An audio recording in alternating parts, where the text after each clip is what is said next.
So, Theresa May seems to be asking us to trust her completely and absolutely to decide on our future relationship with the EU. There's been some recent backtracking in recent weeks about immigration and the law of the ECJ. Why should voters turn out and vote for Theresa May? Why shouldn't they say something that no deal is better than a bad deal? Well, bluntly, grow up. Grow up and wake up. We've had a referendum result with 17.4 million people saying take back control. We have a Prime Minister who says she wants to take back control of her borders, her money and her laws. She said she would trigger Article 50 and she has done. And she is absolutely clear on the question of the ECJ. It's not clear. It is quite clear. It is quite clear. If you elect robust Conservative members of Parliament, that will be clear. And it is very, very simple. You have a simple choice. If you want to play around with other parties, you will not get the result. Philip said it and I've said it. We're not exactly on the soft left of the Tory party. Can I just say that Theresa May has also said that no deal is better than a bad deal. She's made that abundantly clear, just as anybody else. She said those exact words herself, that no deal is better than a bad deal.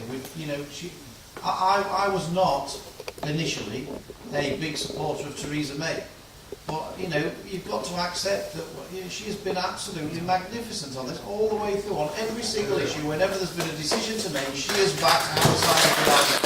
Every single gentleman here. As you have been, pleasantly amazed by Theresa May and how she's delivering on Brexit in so many ways. But there are two areas that are really starting to worry people. I've got to come back to what the young gentleman at the back said about justice and home affairs. I'm sorry, maybe I'm not grown up, maybe I'm a bit thick. I've got to have it really spelt out to me now in so many words. Will the manifesto contain a firm commitment that we will not have the European Arrest Warrant? Not European Arrest Warrant, but somehow not under the European Court of Justice. And the other one is, because I think she will win on fisheries and all of that, but in exchange we'll have to give away integration into a European Union military cooperation and integration. That in principle is disagreeable to us, and in practice, because of what the European Union is doing in its animosity and bellicosity towards another great European nation, I think a lot of us would really like to see again a firm commitment that all of these things that she is winning is not going to be in exchange for European Arrest Warrant, which I think Theresa May doesn't even want to win on that one, given her own track record, and foreign affairs. I mean, we need to know that she knows Brexit means Brexit and not British Free State. Thank you very much. We've spent an immense amount of time in the Chamber of the House of Commons discussing the issue of the European Arrest Warrant and these associated issues. What are your thoughts? Well, in answer to the question, what's going to be in the manifesto, I have no idea. I mean, I'm not high enough up the chain to be able to give you a running commentary and commitment as to what's going to be in the manifesto and what isn't. So I can't tell you that. You have to wait and see. You could pass the message on, though. I'll certainly pass the message on.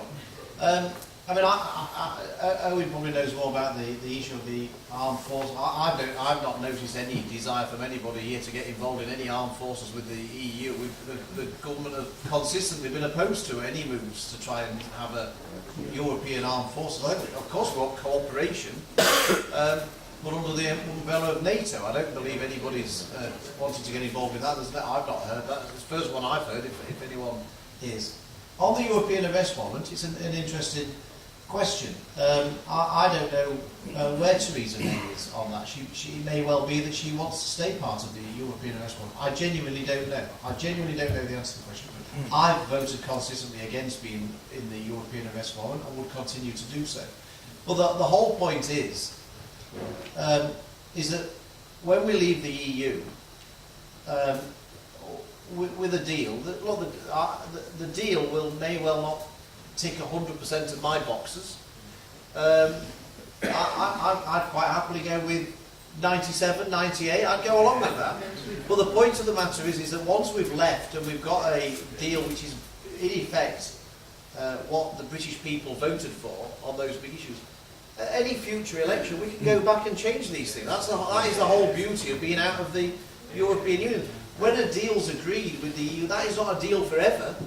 If at some point the UK decides, if we did stay in the European Arrest Warrant, which I hope we won't, but if we did, that wouldn't be it. It means that in the future, if we wanted to come out of it, we could come out of it. That's the whole point of being out of the EU. You're not committed to these things forever. And that's why we've got to keep focusing on the big picture and not looking at any one thing to say, you know, well, unless I get everything, I don't want anything. We can't let, you know, the good be the enemy of the perfect. As long as we stay out of the ECJ. Yes, Thank you so much. And the Prime Minister's made it clear that she does not want us to be subject to any rulings from the ECJ. She made that abundantly clear.